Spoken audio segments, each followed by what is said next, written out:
We're in the 06010. Fantasy Focus.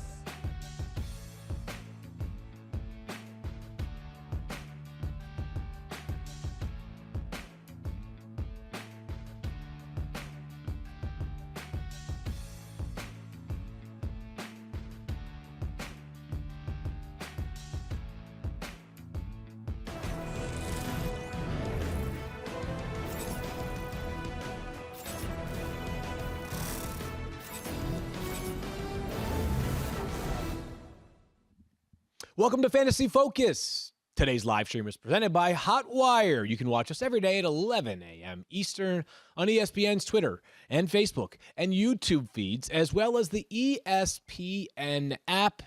And if you're listening to the audio feed, today's podcast is presented by Geico. You can download Fantasy Focus wherever you get your podcasts. And with that, we say hello. It is Thursday, August 5th. Field Yates, Matthew Berry hanging out with you again. And we are into Double Trouble, Part 2. We will be covering the great state of Ohio. But before we get to that, Matthew, what's going on? It's Manifesto Day, yeah, it baby. Is. That's right. Draft Day Manifesto 2021. The 7 Habits of Highly Effective Drafters is available now on ESPN.com, the ESPN app, the ESPN Fantasy app, and it's 100% free. Wow, how about that? Free for all to read. Free for all to read. I sort of feel Share like, it, post it, argue about it on Facebook. I'll probably do Make that. TikToks about it. Ooh, there's an idea. I don't have I am only a consumer on TikTok. I'm not a producer of content on TikTok, but it is mind-numbing how much time I spent on that app. Really, you're on TikTok quite a bit.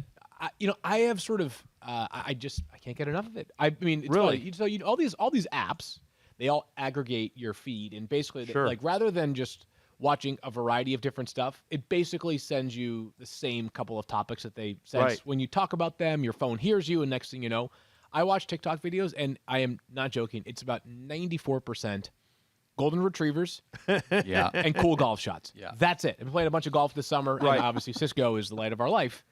That's I it. started playing golf this summer too. Did you really? I really did. We should get out there We should. sometime. I'm terrible. Okay, just good. so you So know. am I, but I play a know. lot. Yeah. I am brutal. Okay. I am brutal, but I'm playing this Friday after the show. But what I was going to say is, my TikTok. So it's not golden retrievers. I do get some golf shots. I get some boating stuff. I get Yeah. like cool boats and Right. everything like that. I've become a bit of a boating guy, and dance videos.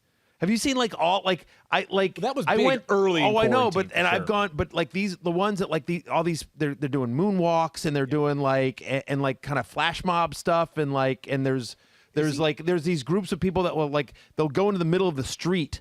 In the middle of traffic, and then all of a sudden break out into a dance, and there's just a bunch of different versions of that where people are they're in a mall and somebody starts dancing, and then it appears that some random customer starts dancing with them, Yeah. and so all those are really, really cool. So, as I was saying earlier, Daniel, what tends to happen on these apps, and Instagram is certainly Yeah. very much on board with this as well, is I could say to Chape and be like, it'd be great to visit Alaska. And the next thing you know, I open up Instagram and I've got 9 travel packages offering the best rates to Alaska. They absolutely listen to you. 100%. I will never forget this. So my wife Beth and I were over at a friend's house recently, and we were sitting outside, and they had a fire pit that they had just gotten. I was like, oh my God, what a nice fire pit.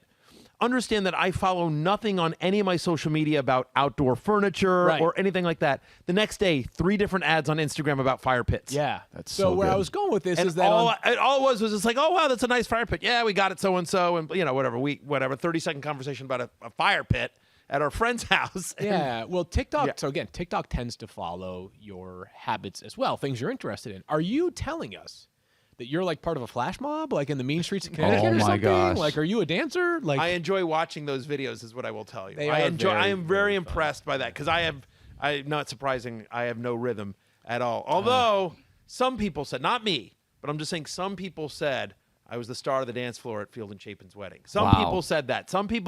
Yeah, it's been a couple of years, so one of those where I'm going to tell my right now I just played college football and I was just bad, but by the time I'm 75, I will have won the Heisman Trophy.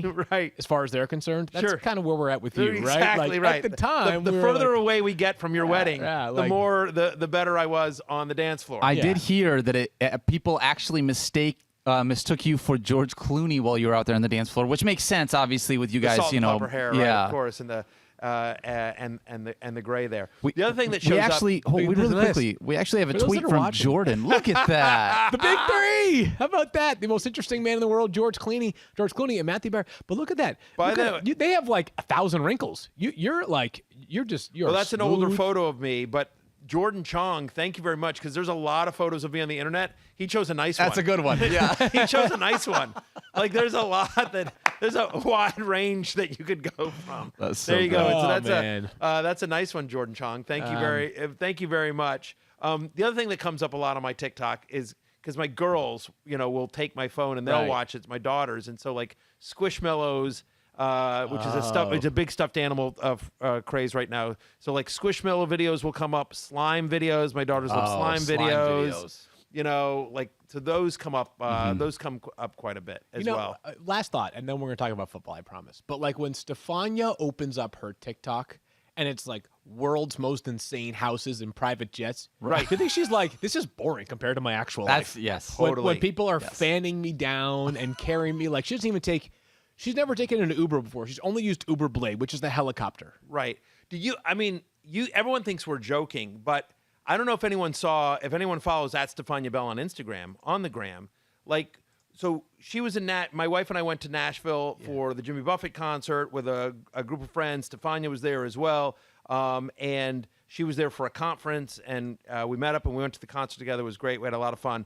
Of course, she was with my wife the whole time. But then this is all on her Instagram, so I'm not outing her because this is all stuff that she put out there. She was on a private jet flying to Vegas for the UFC fight. Dang, tough life, Stefania, huh? And then she had like great tickets to the McGregor the Poirier really? fight. Yeah, how about that? Wow. I mean, Man, when I it's so good say to be star Fanya, Yeah. I mean You're almost star, underselling it. Yeah. The emphasis is on the star, not the Fanya. Not the fun. All right, we'll do double trouble in just a moment. But a reminder that we do have preseason football tonight, the very first preseason game in 707 days. The Cowboys and the Steelers kicking off in Canton, Ohio, side of the Pro Football Hall of Fame, 8 p.m. Eastern Time. Cannot wait for that. And speaking of Ohio, it is time for Double Trouble. Please tell me we have That was a yes. Double trouble. You can't even be mad at me. I can a little bit because I'll tell you why. I don't have anything in Field, front of me. Field crushed that segue. Speaking of the state of Ohio, I don't know if that was planned, but that was such a good segue. And then there was 2 seconds of dead air. It's not my fault. I got a laptop in front of me and a microphone now. But for the record, our director Lisa is incredible. She's so good at so many You things. just try to throw Lisa under the bus because I will kill you. No, but listen. But she has 4,000 jobs upstairs in Exactly. the control room. So exactly. we're I'm trying. no longer one. calling for You it. have one button. I know. Well, we're working on it. We're working on getting my iPad fixed so that I can play I promise, guys. Just get a Genius Bar appointment. But I'm not calling for that drop anymore. I don't want to make anybody be put into a tough spot. So we're going to start with the Bengals today, Yes. Matthew. We don't want to tax you by making you press a button, Oh, Daniel. my gosh. I know he's working hate hard you over there. guys. Right. Yeah. So let's get to. By the way, this- Daniel. By the way, if we did make a Genius Bar appointment, Daniel's who shows up. Yeah. By the way. Yeah. Like Daniel looks like when you go to an Apple store. That's usually the guy that waits on you. TJ Hawkinson. Absolutely. He looked What A do little you bit. say? I love it. What did we Love it. say? So good. Let's Right. talk about the Bengals for a Yes, second. sir. Here, the Bengals, of course, finished last year 4-11-1. Of course, that also included Joe Burrow being out from November 22nd on after suffering a major knee injury against the Washington football team. And that brings us right to Burrow, Matthew. I'm going to get into it. You've got him at quarterback 13. I've got him at quarterback 15. And Daniel has him at quarterback 12. So he got hurt last year. He is expected to be ready for week 1 of the season. Early buzz in training camp can be a little bit of a dangerous game, right? Because there are players every year that are starring, and then they are rarely, if ever, heard from during the season. Everybody looks good during this time of the year. Everybody looks good right now, right? Quintez Cephas looks good right Everybody now. looks good. But there are also occasional reports of a player who doesn't look very good. Right. We haven't seen many of them, but there's been some pessimism surrounding the start of Kenny Galladay's tenure in New York. Sure. And most recently, there was a write-up on The Athletic that outlined some of the struggles the Bengals are having right now offensively and noting that Joe Burrow doesn't quite look all the way back yet. Does that concern you? And then, if depending on what the answer is there, what's your outlook for Joe Burrow this year? Because I think he is an interesting, and I don't mean that positively or negatively yet, quarterback going into the season. Right. So first off, does it concern me? A little. Yeah. I mean, listen, it's August 5th. Okay, so we've got some time before games start counting. We've still got some time here. But Stefania, if she were here, one of the things she would say is the fact that, remember, she always talks about recovery time. And she always likes players coming off of ACLs that, or prefers them, I should say, somebody like Saquon, who's had a full year to recover. Remember, Joe Burrow got hurt in the middle of last year. Now, again, on track to return, but had less time to recover than somebody that might have gotten hurt in the preseason last year, game 1, game 2. I mean, I think he played 10 games, right? Burrow, I believe it was 10 or 11. Yeah, something like that. So there's less time to recover. The other concern here is, does it in any way limit his mobility? Not that he was ever Josh Allen or Kyler Murray, but he had a little bit of, he had a little bit of scoot, a little bit of Aaron Rodgers-ish, if you will. Could get you maybe 250 yards and 3 touchdowns on the ground over the course of a year. So there's a little bit of a concern there. And that's been some of the – I saw the same article you did from The Athletic where that was some of the reporting. Is it seemed like he wasn't planting on his foot. He seemed tentative on that knee. Trust, right? Yeah, it was trust. And Stefania talks about that all the time in terms of a player's trust. Having said that, here's the positives of Joe Burrow. Talented player.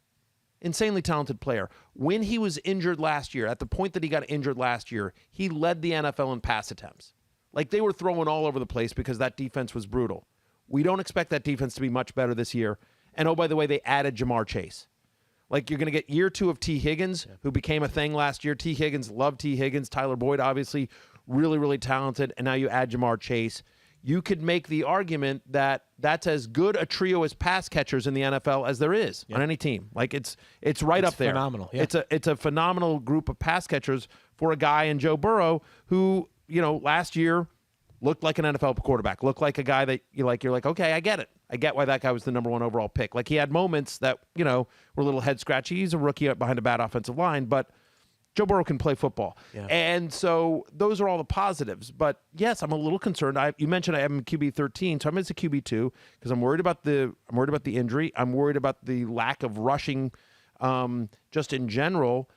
The offensive line is not going to be great either. Terrible. And so that's a concern here. And if we continue to hear reports and we see him in the games and he doesn't look great, you might have to drop him a few more spots. At this point right now, you have him lower than I do.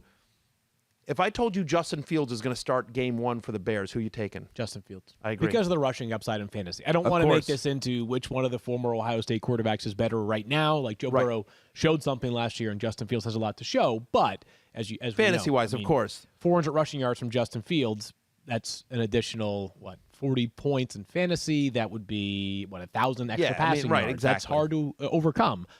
So, yeah. I don't know. So I'm a quarterback 15, as you mentioned. He feels like a fade to me this year. And I don't know if this is just reading too much into some of the early reporting. I don't know if it's the fact that despite all the volume last year, it was not efficient. Sure. He had 1 or 0 touchdown passes in 6 of his 10 starts last year. Yep. There were not as okay or as solid as the raw numbers looked when you go back and reflect on the box score. If you break it down game by game, there wasn't too many efforts where it was this was awesome. If I'm not mistaken, and a Bengals fan can come correct me if this is the case, I'm pretty sure there was a game last year where they were down by 23 to the Browns at halftime or something. And he came back and he had 4 touchdown passes. And the fantasy day was great, but you're saying to yourself, the Bengals are bad defensively, but you don't expect them to be down by 4 touchdowns bad every single week to the point that you can expect Joe Burrow to have to throw it 25 times in the second half. Yeah, but how much does it, when it comes to fantasy, you're making half fantasy, half NFL argument. My question to you is, how much does efficiency matter in fantasy? Again, I'm with you. Here's what it does to me. Okay. Is that when you have a quarterback outside the top 10 that you are either being patient on or making the case could leap into the top 10, there's a lot of competition. Sure. Right? I agree with, yeah. Matthew Stafford is an example of a quarterback that we've already talked about a little bit so far this week on the show. He's a little bit ahead of Joe Burrow, but in that same sort of tier, right? Potentially Justin Fields. Who knows whether Trey Lance gets the job in San Francisco or not, but if he gets the job, the quarterback we'll talk about in a little bit, Baker Mayfield, could be a quarterback that could break through. Yeah. If Cam Newton bounces back, he was quarterback 16 last year, and everything with no went pass wrong. catcher. Right. With no pass catchers. The list goes on of quarterbacks. Sam Darnold's got good weapons. Yeah. That's the thing is that, you're going to have to ultimately hedge your bets on a couple of these guys trending up and a couple of these guys sort of averaging out to the middle of the pack. And my early lean is at Joe Burrow, not because of him as a player, but some of the offensive line concerns and his health is sort of averaging out back towards the middle of the pack. So two things. Just back to the specific discussion about efficiency. My point on efficiency is like, yes, that's very important when you're evaluating a player's talent, but I just think volume masks everything. And I think the volume will be there for Joe Burrow. Yeah. I think he's going to have to throw a lot, especially, by the way, as we'll get to in a second here with Joe Mixon, there's questions about his health as well. So I think the volume will be there. And so while you prefer him to be more efficient than not, if he's chucking it 40 to 45 times a game, you know what I mean? Like, the numbers will be there whether it's pretty or not. Having said that, I agree with your assessment about the fade piece because where he's currently going on ESPN is QB 11. That's his ADP. He's going in the 11th round, but he's going in the same range as Ryan Tannehill and Jalen Hurts. Yeah. And if you tell me which one of those three leaps into the top 10, which one of those three becomes a top 5 fantasy quarterback this year, Joe Burrow's last on that list. Right, I was going to say, I thought you were going to say Jalen Hurts, and I was like, well, Tannehill could be sweet too, right? So, Tannehill just added Julio Jones. Yeah, Tannehill was a top 10 fantasy quarterback last year and added Julio Jones. Jalen Hurts, obviously, we know about was a top 10 fantasy quarterback last year in the 4 starts that he made. So, yes, I mean, to me, I think he's a fade based on where he's going right now on ESPN. Let's move forward to Joe Mixon, who you just teased a minute ago. And Joe Mixon missed the last 10 games of last season because of a foot injury that just felt like it was getting closer and then getting further away and then getting closer and then getting further away. Very frustrating year. I don't believe he went on IR until like late December last year, did Joe Mixon. But when he plays, Matthew, he is a very talented guy, and he's also a very busy player. The Bengals have shown a willingness to make him a workhorse back since they drafted him all the way back in 2018. So he's been in the NFL for 4 seasons. He had 1 year where he was just lights out. That was 2018, and it was everything you wanted for out of a star running back. He's a player that I continue to struggle with. I just do. A lot of these stars align for him. There's no competition to take away significant work from Joe Burrow in the backfield. Joe Mixon, excuse me. He's a very good pass catcher on top of his rushing skills. He's a talented guy. But he also plays behind one of the worst offensive lines in football. Yep.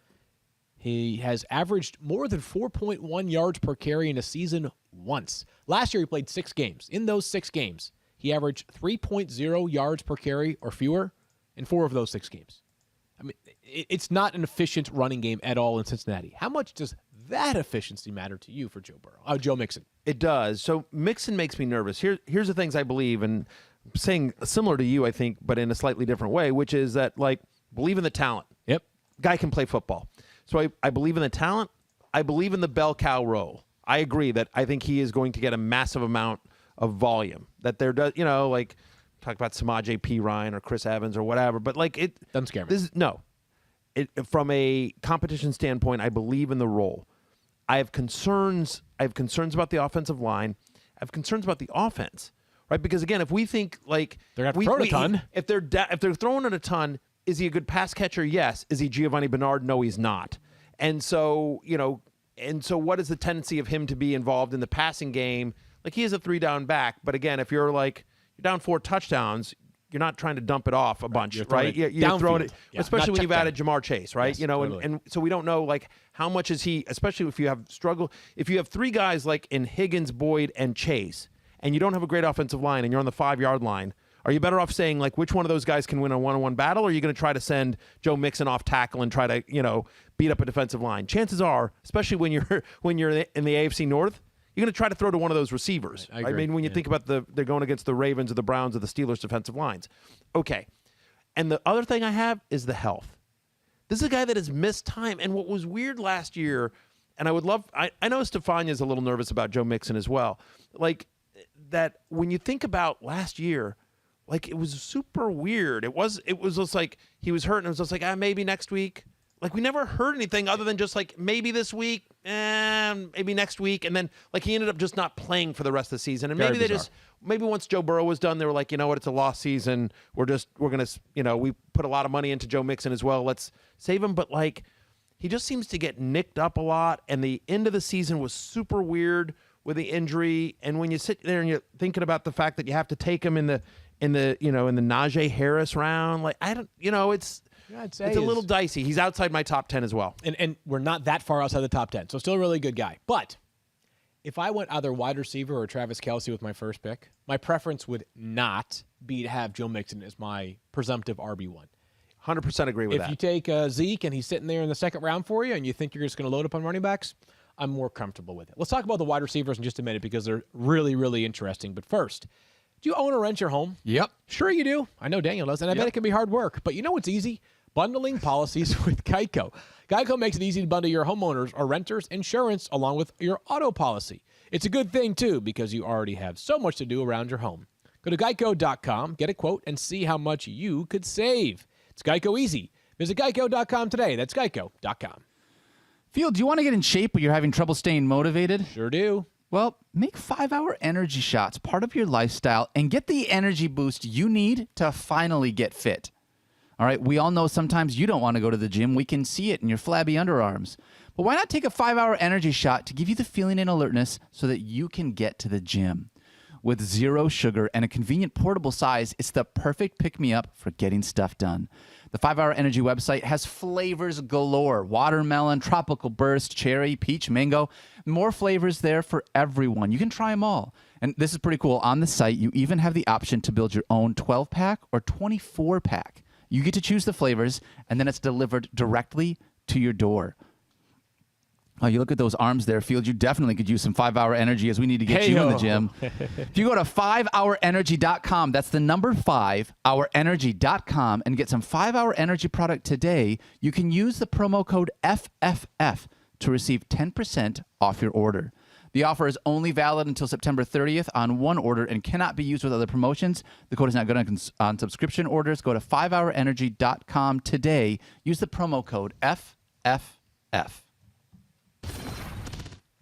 All right, we're back. Let's get into these wide receivers. And I think we actually might be going intuitively in the backwards order, but that's okay. We'll start with Tyler Boyd here, Matthew, who was the Bengals' top scorer in wide receiver last year. Jamar Chase was still playing. Well, he wasn't playing for LSU, but he was not in the NFL either. But Tyler Boyd averaged 12.8 fantasy points per game. I've got him at wide receiver 38 now, I believe. 36. Daniel has him at wide receiver 27. And I'm starting to wonder if he, too, is a bit of a fade for me. And this comes down to whether you believe fundamentally that, like, you win your fantasy championship with sort of the floor or the ceiling. And I think there's an argument in this range of wide receivers to be chasing the ceiling. Tyler Boyd's a really solid football player. Like rock solid, right? There's a reason why the Bengals drafted him in the second round, reinvested him in 4 years and $32 million. He's a slot receiver, though, Matthew, and I don't like when we do this for the most part. But if you take away Tyler Boyd's one long catch, which many will recall was a 72-yard touchdown against the Dolphins last year, where he caught the ball. It was a pick play where he caught the ball like a yard past the line of scrimmage, and it was the parting of the seas, and he had 71 yards of no one in front of him. So I know that's not fair because if you take away every player's best play from last year, their stat line looks a little bit different. But the addition of Jamar Chase and the fact that last year he averaged, Tyler Boyd, 3 yards per catch less than T. Higgins, I'm starting to wonder if this is, like, he's a safety play, but he's not I know that not every player has to be a league winner, but I'm not super enthusiastic this season. Yeah, I don't disagree with anything you said except for the part where you said he's a fade. His ADP is wide receiver 38. Oh, is it really that low? He's going in the 11th round. Okay, yeah, that's lower than I thought. I mean, right, understand that in the 11 weeks that Joe Burrow played, weeks 1 through 11, guy averaged 16.2 fantasy points per game. He was wide receiver 14. He was wide receiver 14. Yeah. And you say, okay, maybe Joe Burrow isn't as good as he was last year because he's recovering from the ACL. The offensive line is bad, and they've added Jamar Chase, so maybe target share isn't there for Tyler Boyd. But there's a long drop from wide receiver 14 to wide receiver 38 because I don't think anything that you just said about Tyler Boyd this year is different than what he had last year.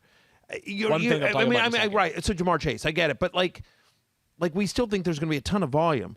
Like if he's throwing 40 times a game, like there's going to be enough for all three of those guys. Sure. Yeah. And so I think we agree that Tyler Boyd is a very good player. Yeah. And certainly Joe Burrow and him had a connection last year. Joe Burrow, if you go back to what he was doing in college and you think, look, last year, he likes throwing to the slot. whether it was Justin Jefferson at LSU or Tyler Boyd last year. Like he likes throwing to the slot, and so I don't know. This is a guy who led the team in red zone targets from Burrow last year. I know Jamar Chase wasn't there, but still, like I don't know. To me, I'm not ready to go. If I can get a guy that's got top 20 potential, which I think he does. I mean, he was wide receiver 14 last year, right, under Burrow. A guy that's a solid top 20 type guy at wide receiver 38, which is where he's going, I'm in.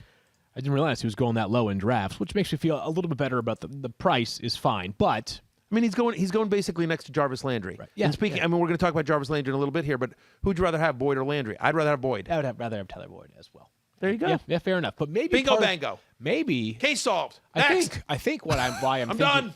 I need a gavel. We have. I want a gavel. I have But what one I on my will say desk. though is I think one of the reasons why I was sort of using the word or thinking about fade in my mind about Tyler Boyd is that I do see myself investing in either of these next two players, especially, and this might not be what many expect, T. Higgins. T. Higgins. Kind of one of my guys this T. year. Higgins.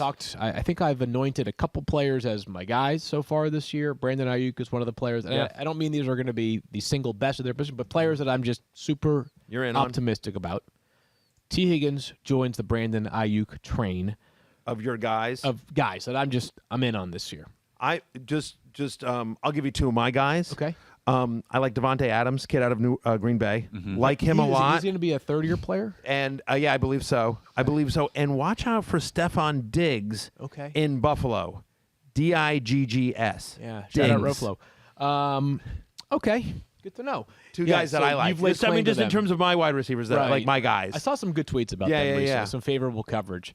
You're right. So anyways, but I do feel optimistic about T. Higgins to the point that I love T. Higgins. I wouldn't be surprised. As a matter of fact, like if there was a futures on this, it wouldn't stun me at all if he leads this team in receiving yards Yeah.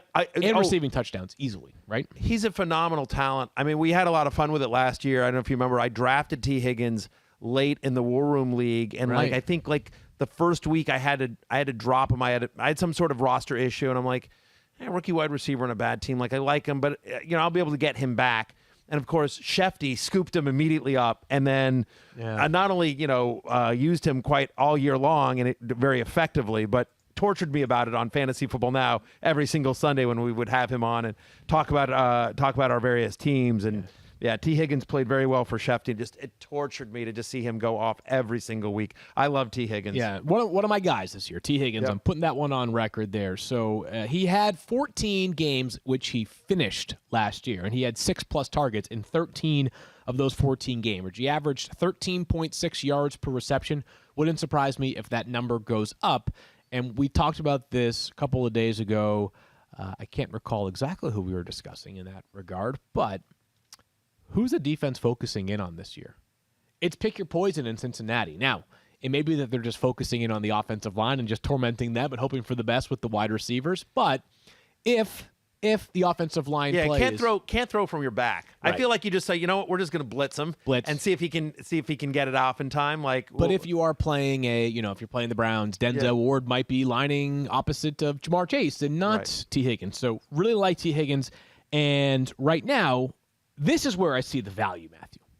Wide receiver 31 in terms of ADP right now. This, to me, is the biggest chasm between value and my rank amongst these three Bengals wide receivers. Yeah, I don't disagree with that. Like right now, he's going right after Chase Claypool. And I know we talked about Chase Claypool yesterday on the show. We both like Chase Claypool's talent. But in terms of a path to consistent targets and consistent fantasy value, T. Higgins has a much more clear path than Chase Claypool.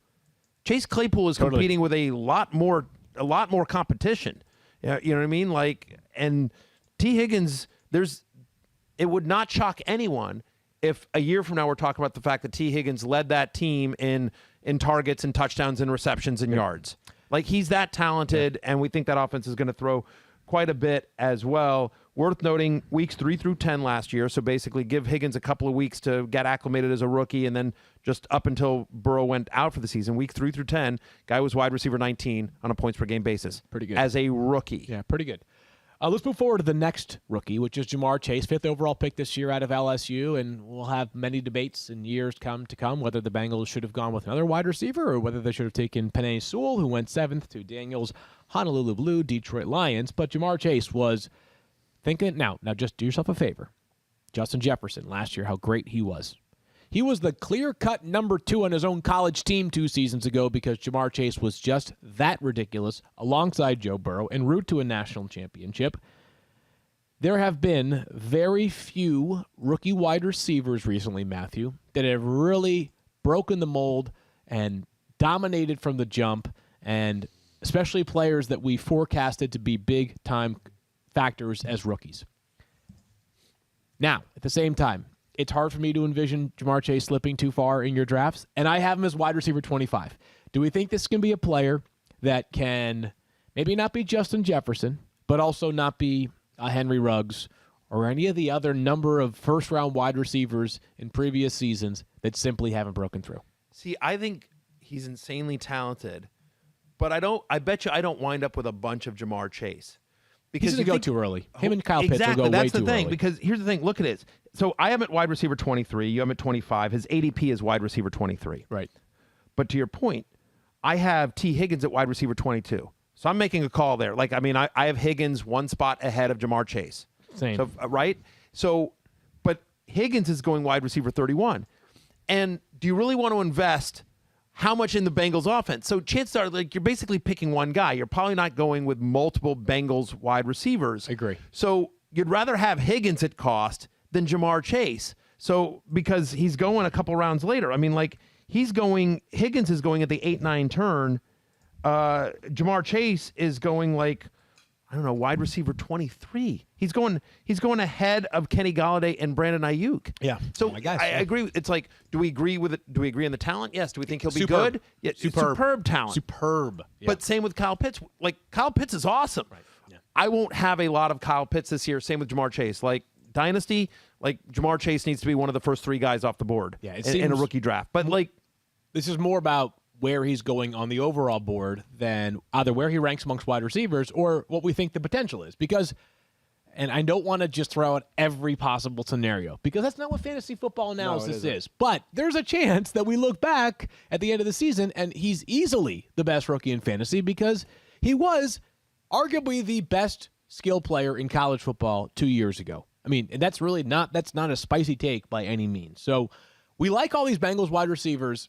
I think we both agree that the value we are most intrigued by, though, is T. Higgins, who's right now wide receiver 31 in terms of ADP. Yes. The other Ohio team is the Cleveland Browns. And I say the other, that was a weird way of phrasing it because the Browns they're the talk of the town right now, right? Browns 11-5 last year, revamped defense, talking about back-to-back went playoff into Pittsburgh appearances. and won a playoff game. Oh, they went and stomped them, too, with Yeah. half their team gone. Their head coach wasn't there. Looking to make their first back-to-back postseason appearances since 1989 and 90. Of course, the Browns were gone from the NFL for a good chunk of that time, too. But the point is, things are more exciting right now in Cleveland than they have been in a long time. Well, it's not fantasy, because last year, Baker Mayfield, who has basically the same supporting cast as this year as he did last year, with a couple of small additions, was quarterback 24 on a points per game basis, 15.5 points per game, Matthew. I mentioned him earlier as sort of part of that tier of quarterbacks who could break through, who could settle back. Do we see it from Baker? He got red hot down the stretch last year, really hot. But do you remember last year where Week 12 on, he was the 7th best quarterback in fantasy. But remember there was also that stretch a little bit earlier on in the season where it was if Baker's going to break through fantasy-wise, not real football-wise, fantasy-wise, this is it. And it didn't really happen until the second half of that stretch. What do you make of Baker Mayfield this year? He's a tough one for me. He is a tough one because we just haven't seen it consistently over a full season. Now, he's also had a tough career in this sense. In addition to, having a lot of injuries around him, right? Freddie Kitchens takes over halfway through his rookie year. He ends up doing really well. Then Freddie Kitchens the next year, it's kind of a disaster. I like the idea of him. You and I both agree on this particular point. Kevin Stefanski can coach. Sure. Yeah, Kevin Stefanski can coach his butt off. And so I like the idea of him, Baker Mayfield, in the second year in the same system. Like remember, like it was Hugh Jackson and there was Freddie Kitchens. Like it's been a lot of different playbooks for Baker Mayfield. Totally. And so second year in the system, very good offensive line. And what does Kevin Stefanski do well? He runs the ball. He does play action, which is basically what Baker Mayfield does well as well. And so the fact that they have Nick Chubb and Kareem Hunt and they have this really good offensive line, my expectation here is second year in the system, I like Baker Mayfield to have a nice year. So I have Baker Mayfield at QB 19. Not that it's super high, but I have him as one of those QB2s that could potentially break out because this is a guy that's going undrafted in the majority of leagues on ESPN. Yeah, and I think the reason why I don't have him higher is that you mentioned the formula. Like, you can say what you want about the Browns pass catchers. They are very talented. This team, especially with that new look defense, could win a lot of games this year, running the football a ton and playing better defense. Last year, they threw the ball on 54.5% of their plays. Yeah. Look around the NFL. That is not normal. That is very, very infrequent relative to other teams that are throwing the football 65, 68% of the time. Average 30 pass attempts a game. Yeah, like 30. bottom 5 in the NFL. 30. Just for some context, we talked about Big Ben yesterday. He was at like 608 or 650 passing attempts last year, which you do the math, that's almost 40. That's closer to 40 a game. So opportunities are part of the reason why Baker Mayfield not quite on our QB1 radar. But let's talk about his running backs because there's a lot of talent. But I do think there's some upside there with Baker because here's the thing. I believe in the talent. I believe in the talent of his pass catchers. I like the idea. And also last year was a weird year. Remember they also had some bad weather games where like it was crazy wind. Like every week it was just rain. like crazy wind. And so anyway, I'm in on Baker this year as a QB2 sleeper, as a later round QB2 sleeper. Nick Chubb was last year finished as RB7, 17.3 points per game. He missed 4 games last year. Remember, had that MCL injury. I've got him at RB10. You've got him at RB8. Matthew Daniel has him at RB10 as well.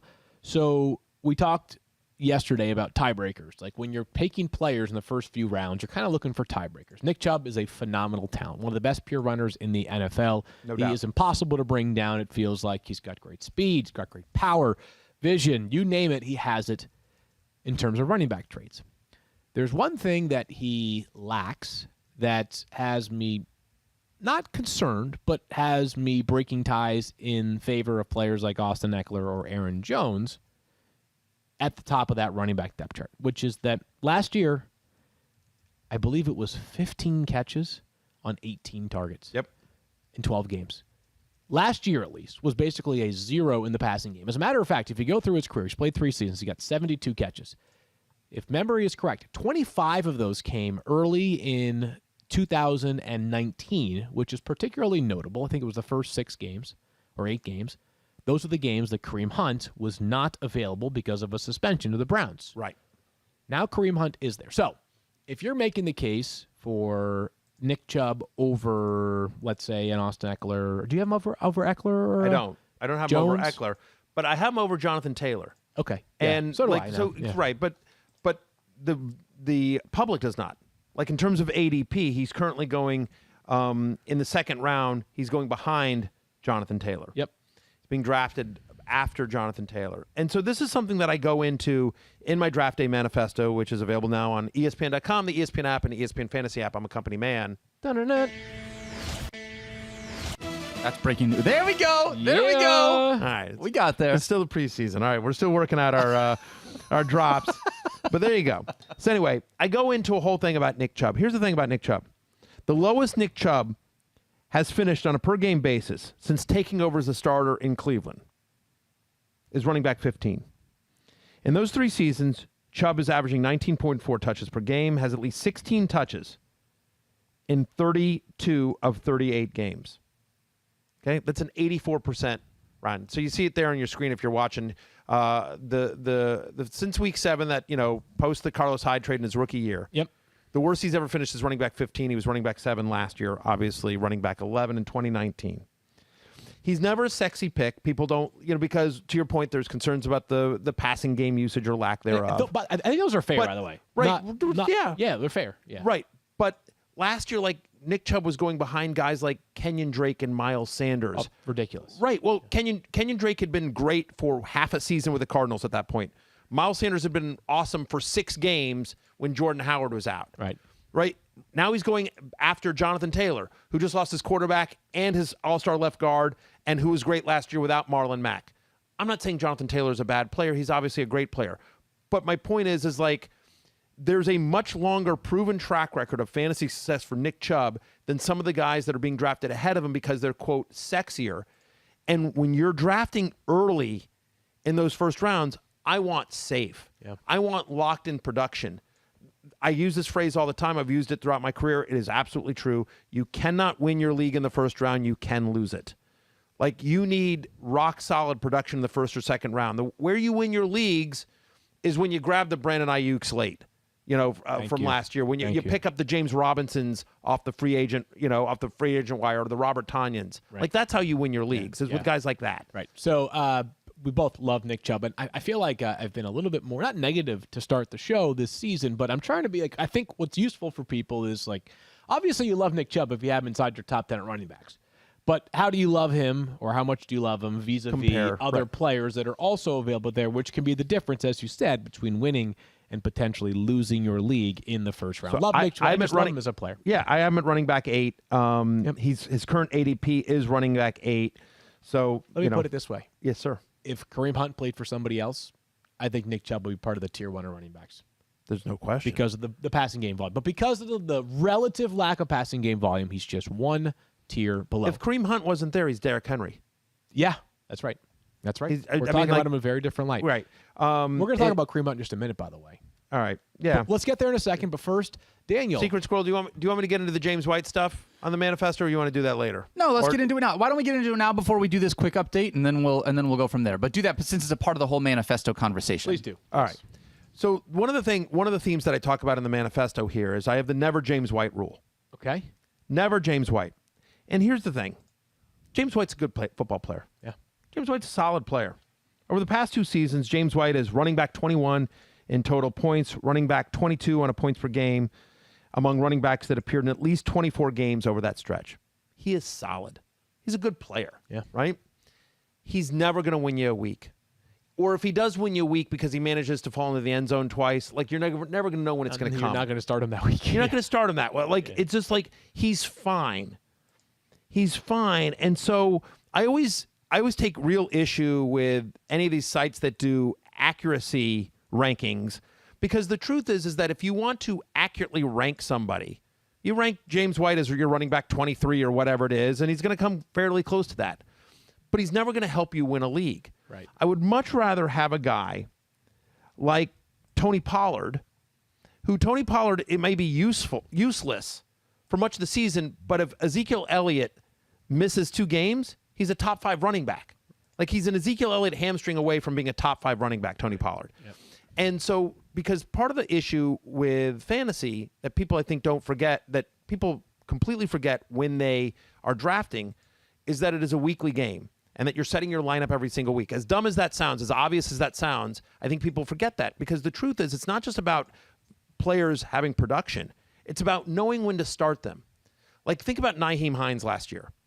Nyheim Hines finished 10 spots ahead of Jamal Williams. Like, if you'd ranked Nyheim Hines 10 spots ahead of Jamal Williams, you'd have been more accurate, okay? But Nyheim Hines had 4 big games last year with no rhyme or reason. Like, he had that 21-point game in week 1, and then the very next week had 1.3 points.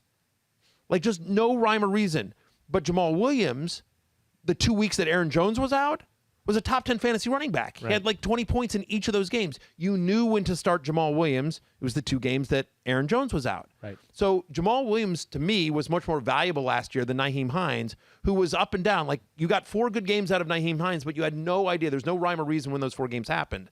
I would much rather have somebody like Jamal Williams that, like, oh, Aaron Jones is out? Good. I can plug him in, and boom, I've got top 10 production. So I think when you're constructing your roster, your first 5 picks need to be guys like Nick Chubb, guys that you're starting no matter what every single week, assuming, by the way, that you're not taking quarterback in the first 5 rounds.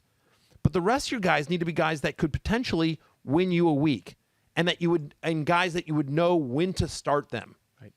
Versus just guys that they'll be fine, but like James White ain't winning you a championship. Well, this is if it ain't first, you're last, right? Right. So it's like, what are we doing? So it's the never James White rule. And so anyway, I go into it more depth in the Draft Day Manifesto, but I just sort of want to because Nick Chubb is a really good example of somebody that people tend to, quote, fade or not value properly because he's not sexy, but because there's a floor there. And so just it's a good opportunity to talk about sort of the difference between floor players and upside players and understanding that when you're constructing your roster, it's not just about getting those players, but also getting players that you're going to know when to start and when to utilize. Sure. Agree on that. We'll talk about Nick Chubb's counterpart in the backfield in just a minute. That's Kareem Hunt. But first, Daniel, a word from Hotwire. That's right. Do me a favor, guys. Imagine a nice vacation, like a Stefania kind of vacation, all right? All right. Is there a view of a parking lot in that vacation? Nope. No. Definitely not. So don't book a cheap hotel. Book an expensive hotel for cheap on Hotwire. With hot rate deals, you can stay in a nicer hotel than you ever thought possible. First, you just select your city, your neighborhood, and all the amenities you're looking for. Then you get your hot rate.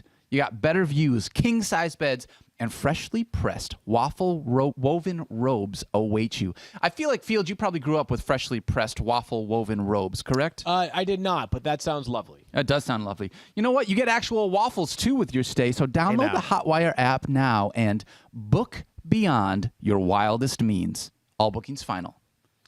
Daniel, you know what? I want to take a moment here just to give a shout-out to rotopass.com. Oh, yeah. It's a collection of sites. You get a year subscription to ESPN Plus. One of the best deals on the internet. I'm just one of the best deals on the internet. Yeah. ESPN plus 5 other sites, all sorts of tools, customized ranks, whether you play best ball, dynasty, what have you, data visualization, great analysis, and of course, again, access to ESPN Plus where you can watch Daniel and myself on the Fantasy Show. 2 new episodes next week. That's Are right. coming. You get Mike Clay's stuff, your stuff, my stuff, everyone's stuff, Tristan and Eric, Stefania's stuff. ESPN Plus, and 5 other sites. Use the promo code 06010 for 10% off at rotopass.com. It literally is the best deal on the internet. And everybody loves a deal on a deal. 10% off, an already great deal. That's right. Count me in. All right, let's get to Kareem Hunt, who last year finished as RB19 on a points per game basis, 13.7 points per game. I kind of feel like Kareem Hunt has become a fairly straightforward player to rank in value. Yep. We've all got him at RB25. Actually, Daniel has him at RB26. So we're one whole spot apart on this show, He right? hates Kareem Hunt. I don't No, know but what this is an example of a player that you were just saying, like, James White probably will finish, well, maybe not this year, not anymore, but for a long time was finishing around RB20 to 23 every single year. Kareem Hunt, I think, is going to be ranked every week around RB20 to 23, and some weeks will probably deliver you RB7 or 8, because even last year, when Nick Chubb was on the field, there were occasional games where Kareem Hunt, very good pass catcher, got involved in the passing game and also got 10, 12, 14 carries and a couple of goal line looks. 5 different games with 18 or more fantasy points last year. And unlike James White, Kareem Hunt has the extra added that if something were to happen to Nick Chubb, which did happen last year, Kareem Hunt's a top 5 fantasy running back. Correct. He is to me, he's a reasonable target for those that go 0 RB. Yes, He is, 1,000%. because he's going to be sitting there in the 5th or 6th round, and he's not going to, absent Nick Chubb missing time, he's not going to be a top 5 or 8 ranked running back, but he's going to almost always be usable. At worst, he is a flex depending on your league size. He's going running back 23. He's going in the early 8th round, kind of in the same tier as Travis Etienne and Chase Edmonds. Right. And I'd rather Kareem Hunt. Totally. I like Chase Edmonds a lot. I actually like Travis Etienne a lot, but I think they all have about the same floor, and Hunt has the bigger upside of those 3 guys. Etienne could be. I think the Etienne floor for- could be special. Like, No, I think the floor for Hunt, though, is way higher than those two. Right? Like, Edmonds is not a given. Like, again, this is a player that they've been reticent to rely upon heavily. And say what you want about him. James Conner was signed this year. And then Travis Etienne, like, it's cool that they use a first-round pick on him. They also have top 5 fantasy running back on their roster already. Like, they may be like, okay, even if we thought... And Carlos Hyde. So, I think Kareem Hunt, we can kind of keep it pretty straightforward. Yeah, As a matter I'm of with you. fact, he had 11 top 30 games last year. Only 7 running backs had more than Kareem Hunt. Let's move to the wide receivers. I think that's where a little bit more of the interesting conversation takes place. And again, we'll go in sort of reverse order. Jarvis Landry was wide receiver 37 last year, 12.5 points per game. Anybody who knows me knows I love Jarvis Landry, respect the heck out of him as a player. He had not missed a game in his career until last year when he had to miss one due to COVID protocols. Remember, there was all those COVID issues with players being exposed to somebody. He's never missed a game due to injury, though. The guy is always out there on the field. Every year in his career, he has at least 100 targets. But last year, Matthew, we saw something very different. He didn't score in the first 12 games or 11 games weird, of last yeah. season. It was very bizarre. Have the days of targeting Jarvis Landry passed us by in fantasy football? To me, they have. Yeah. Because to your point, I would actually use the Tyler Boyd argument that you made here on Jarvis Landry. Look, his ADP is wide receiver 40. He's going in the 11th, 12th round, somewhere in that turn. So, like, whatever. He doesn't cost anything. It's fine. He's fine. But, like, to me, Jarvis Landry is the wide receiver version of James White. Like, is he a very good NFL player? He is. Yep. Is he solid? Yes. Is there a floor there? But unlike Nick Chubb, where there's a very high floor, there's a low floor for Jarvis Landry. And where he's going, he's going Tyler Boyd, Devontae Smith, Michael Gallup, guy, right? Debo Samuel. Like, I'd rather like any of those guys. Yeah.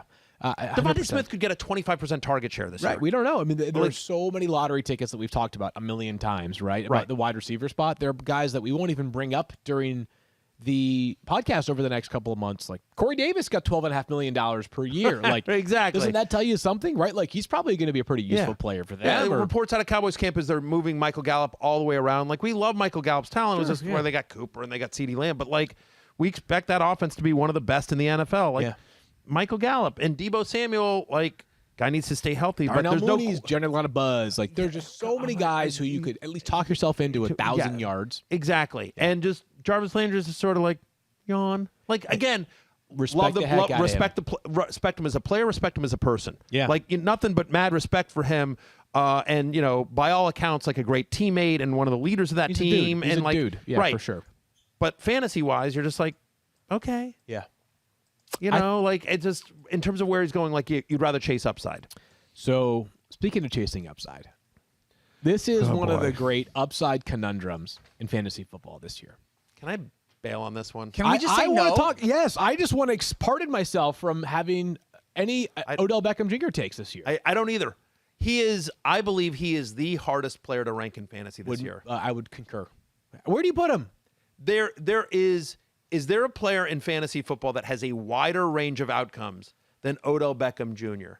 I don't think so. If he finishes the year as a top 5 fantasy wide receiver, is anyone shocked? Because of the talent and, you know, we expect Baker to take another step? Of course we're not, because he's that good. Right, it's like surprised, not shocked, right? We're surprised. But if he also crashes and burns once again and is the 4th best pass catcher fantasy-wise on his team after Landry, Higgins, and Austin Hooper, is anyone shocked? Right. Yeah, no, I hear you. Yeah, I don't know what to do with Odell Beckham Jr. So here's what I've done. And we actually both have him at wide receiver 34, interestingly enough. Daniel has him at wide receiver 31. Why do you love Odell Beckham Jr.? I don't even know. I feel bad now a little bit inside now that I've seen that. I want to move him down to 34 with you guys. Every year, you're going to hear the same thing. Odell's going to look, coming off of a major, he's going to look amazing. Because he's Odell. Right. He's ridiculous. The guy is an unbelievable talent. I just don't know what to make.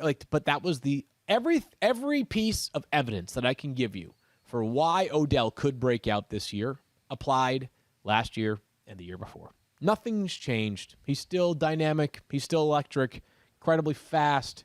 The Browns have a capable quarterback in Baker Mayfield, smart offensive mind in Kevin Stefanski calling plays. But sometimes, the only thing I can say, Matthew, is that sometimes it feels like there's a pressure built in when having Odell Beckham Jr. on your roster to get him the ball, that it starts to work backward. But 2 years ago, we really saw this, right? Like his red zone targets or his end targets were absurd. Baker's numbers are better without Odell Beckham Jr. As insane as it is to say that. Yeah.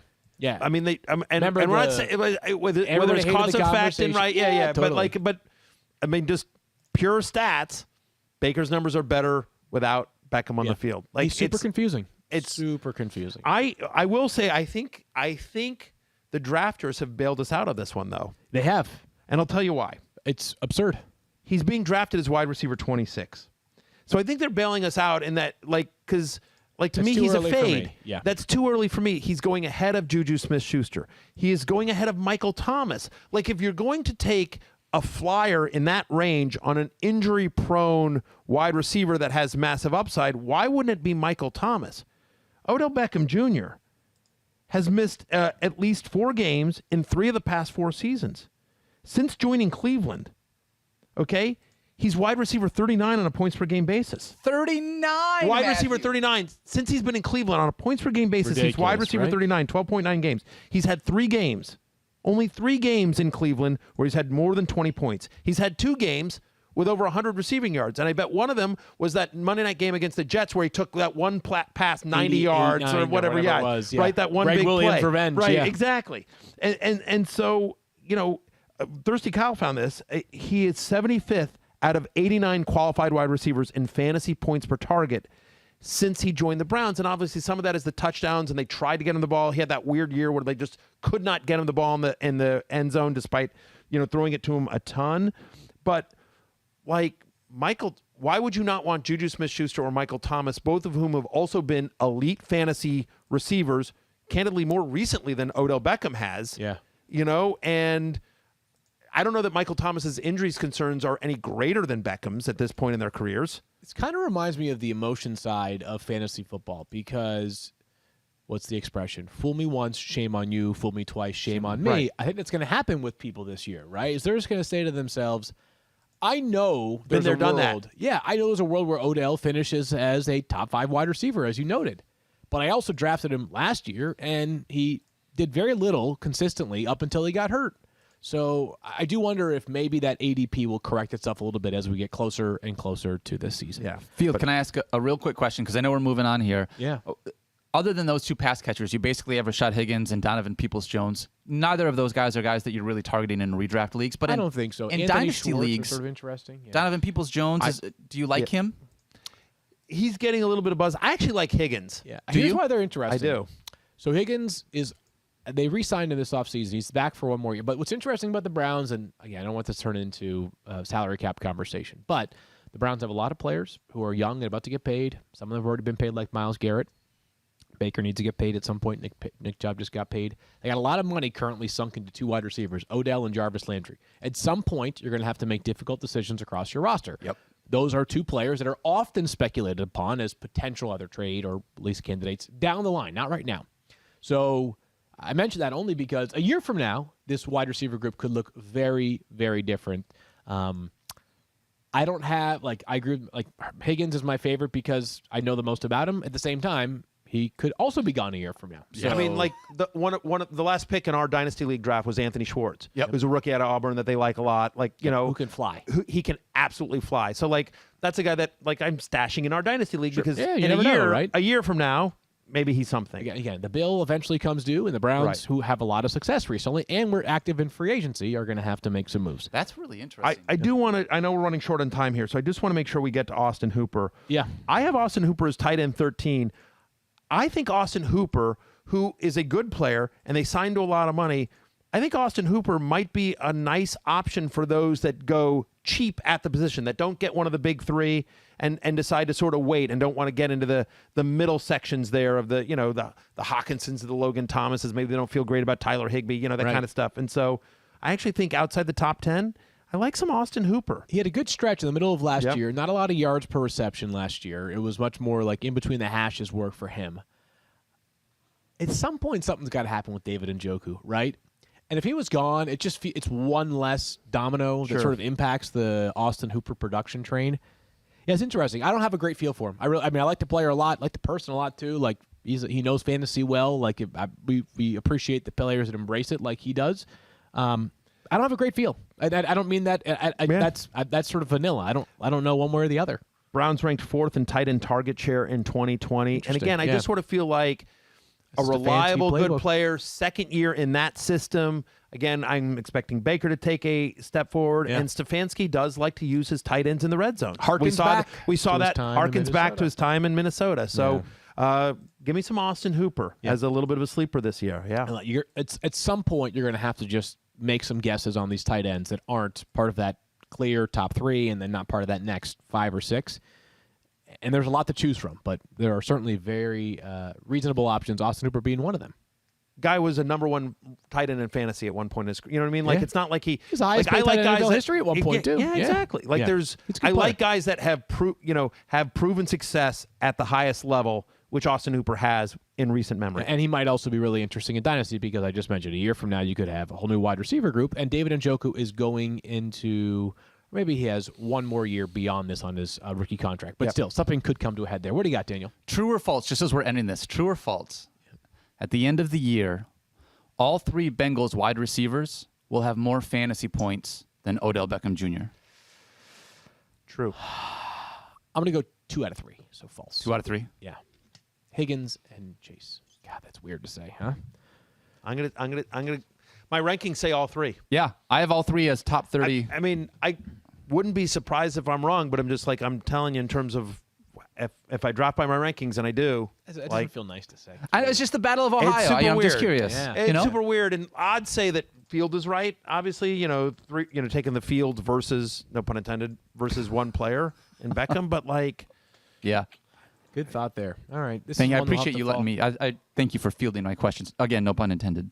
Well done by both of you. All right, Yeah. we're coming back tomorrow. We are not done yet. First week What is teams do almost we have behind us. tomorrow? I'll tell you in just a second, but that's going to do it for us today. And thanks for watching.